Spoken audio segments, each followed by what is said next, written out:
Om Swastiastu. Halo anak-anak, pada pembelajaran kali ini kita akan mempelajari tentang perkembangan agama Hindu abad pertama di Jawa Barat dan Bali. Sebelum kita mulai pembelajaran, alangkah baiknya kita berdoa dulu. Namo Mustikarana. Om Namah Shivaya. Om Namah Shivaya. Om Namah Shivaya. Berdoa selesai. Mari belajar. Sebelum belajar, kita akan bernyanyi lagu Beramai ke Laut karya Ibu Sud. Bernyanyi 1, 2, 3. Nenek moyangku orang pelaut, gemar mengarungi luas samudra, menerjang ombak tiada takut, menempuh badai sudah biasa.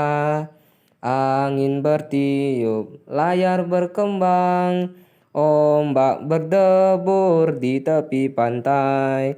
Pemuda berani bangkit sekarang, ke laut kita beramai-ramai. Bisa dilihat, inilah bentuk Pulau Jawa. Tumbuhan dan perkembangan agama Hindu abad 1 di Jawa. Kurang lebih sekitar tarik tahun Saka, orang-orang dari negara asing datang menuju Nusantara. Nusantara sama dengan Indonesia. Orang-orang asing itu berasal dari negeri Syangka atau Sri Lanka, Saliwahana, dan Benggala di bumi Bharatawarsha, India. Mereka tiba di Pulau Jawa dengan menggunakan kapal. Tujuan mereka datang untuk berdagang. Barang-barang dagangannya yang dijual yaitu pakaian, perhiasan berupa emas, perak, permata, obat-obatan, dan perabotan rumah tangga. Lama-kelamaan mereka ada yang menetap menjadi pribumi atau orang Indonesia yang menetap di bawah pimpinan Dewa Warman dari keluarga Pallawa. Mereka senang berada di Pulau Nusantara karena kesuburan tanahnya. Mereka menyebut Pulau Jawa laksana surga di muka bumi. Dewa Warman adalah keluarga Pallawa. Mereka datang pertama kali di Jawa Barat. Pada saat itu sudah ada penguasa bernama Aki Tirem. Aki Tirem dijuluki dengan nama Sang Aki Luhur Mulia. Singkat cerita, Dewa Warman berhasil membantu mengalahkan perampok. Atas jasanya ini, kemudian Dewa Warman dinikahkan dengan putri Aki Tirem yang bernama Pohaci Larasati.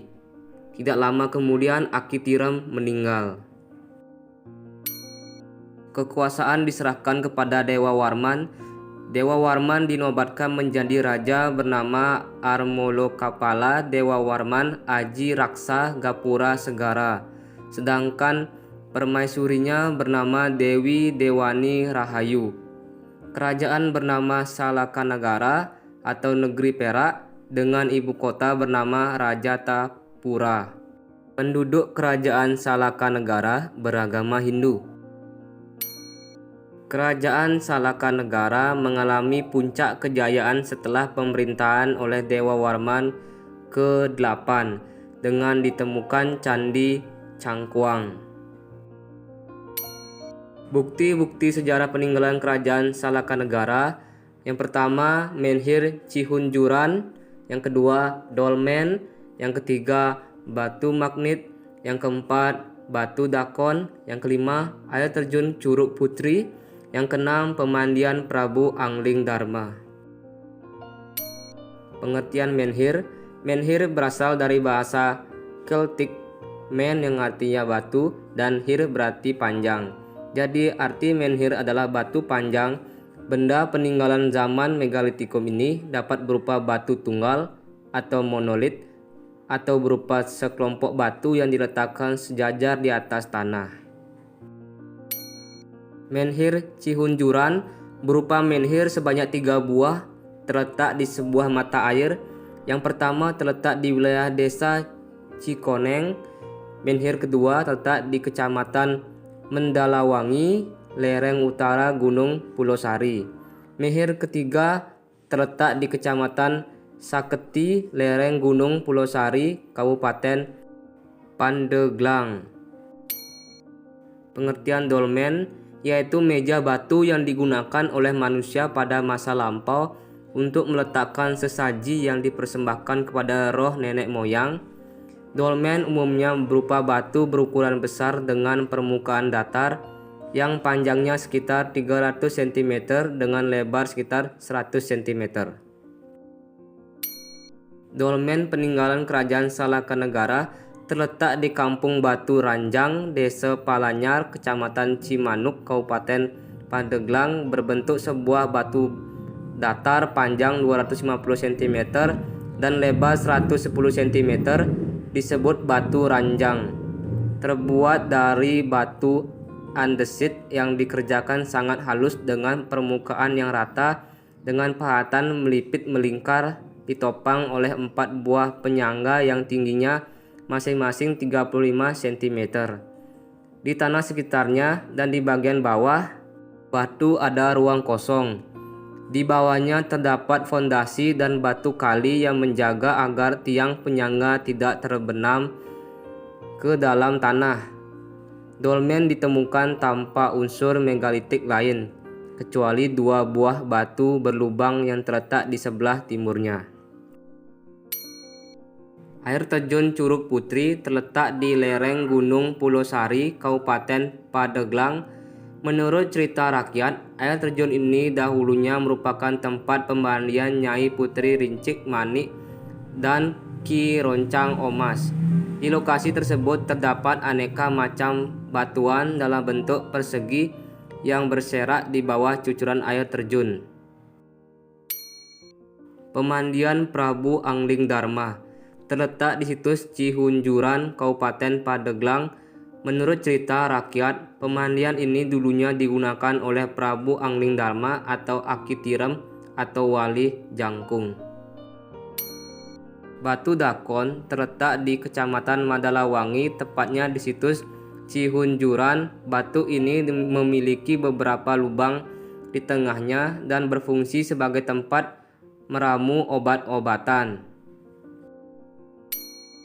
Batu magnet terletak di puncak Gunung Pulosari, pada lokasi puncak Rincik Manik, Desa Saketi, Kecamatan Saketi, Kabupaten Pandeglang, yaitu sebuah batu yang cukup unik karena ketika dilakukan pengukuran arah dengan kompas, meskipun ditempatkan di sekeliling batu dari berbagai arah mata angin, jarum kompas selalu menunjuk pada batu tersebut. Bisa dilihat, inilah bentuk dari Pulau Bali. Pada zaman dahulu di Nusa Bali, Sang Hyang Pasupati menciptakan 4 gunung. 4 gunung itu diletakkan di 4 penjuru mata angin. Sang Hyang Pasupati atau Hyang Aji Pasupati adalah seorang mahasuci yang dahulu menurunkan sabta dewata dewati yang berkaitan dengan silsilah Bagawanta sebagai penuntun umat untuk dapat kembali meyakini dharma kebenaran atas agamanya. Bisa dilihat gambaran dari Gunung Agung yang letaknya di arah timur. Gunung Andekase letaknya di arah selatan. Gunung Watukaru letaknya di arah barat. Gunung Batur letaknya di arah utara. Pada tahun 31 Saka, Gunung Agung atau Tolangkir meletus dari kawah mengeluarkan air belerang. Air belerang itu disebut air Soladaka. Hyang Pasupati mempunyai 3 orang putra, yaitu yang pertama Batara Geni Jaya menempati Pura Lempuyang, yang kedua Batara Mahadewa menempati Pura Besake, yang ketiga Batara Dewi Ulundanu menempati Pura Ulundanu. Pura-pura inilah yang merupakan awal pertumbuhan dan perkembangan agama Hindu pada abad 1 di Bali. Bali berasal dari kata bewali, artinya sesajen. Wali Dwipa sama dengan Bali Dwipa. Bali Dwipa adalah sebutan nama Pulau Bali. Bisa dilihat, inilah Pura Lempuyang. Pura Lempuyang Luhur ialah sebuah pura yang terletak di bagian timur Pulau Dewata, tepatnya berada di Kabupaten Karangasem. Pura Besakih ialah sebuah komplek pura yang terletak di Desa Besakih, Kecamatan Rendang, Kabupaten Karangasem. Pura Ulun Danu Bratan yang berada di tepi Danau Bratan Bedugul Tabanan. Tokoh-tokoh yang berperan dalam perkembangan agama Hindu abad 1 di Bali. Sejak dulu penduduk Bali taat dan disiplin pada pengetahuan. Mereka menerima ilmu di pasraman dan padukuhan. Mereka dijuluki gelar Bujangga. Suatu hari Sang Hyang Semeru melakukan meditasi, olah cipta, tapa, dan semedi. Beliau menciptakan 5 putra dan masing-masing putra mendirikan pasramannya, yaitu yang pertama Ida Empu Driya Akah lahir dari Cipta, pasraman padukuan di hutan Tamara Landung. Yang kedua Ida Empu Kayu Selem lahir dari Arang, pasraman padukuan di bumi Songan. Yang ketiga Ida Empu Trunyan lahir dari Getah Kayu Menyan, pasraman padukuan di bumi Tarunyan. Yang keempat Ida Empu Celagi lahir dari pohon asem, pasraman padukuan di hutan Celagi atau asem. Yang keempat Ida Empu Kayunan lahir dari kasturi kelapa gading, pasraman padukuan di hutan Winangun. Kelima putra Hyang Semeru disebut Panca Resi dan selalu menjunjung tinggi ajaran agama Hindu dan melestarikan budaya Nusantara. Dan ini adalah tugas untuk anak-anak. Yang pertama, Bali berasal dari kata apa dan artinya apa.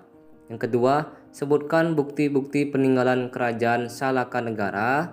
Yang ketiga, sebutkan 4 gunung yang diciptakan oleh Sang Hyang Pasupati. Yang keempat, apa tujuan orang asing datang ke Nusantara. Yang kelima, apa yang dimaksud dengan Nusantara. Semangat belajarnya dan jangan lupa untuk istirahat. Sekian video pembelajaran pada kali ini. Silakan buat tugas yang sudah tertera di video. Pembelajaran saya tutup dengan Parama Santi. Om Santi Santi Santi Om. Terima kasih.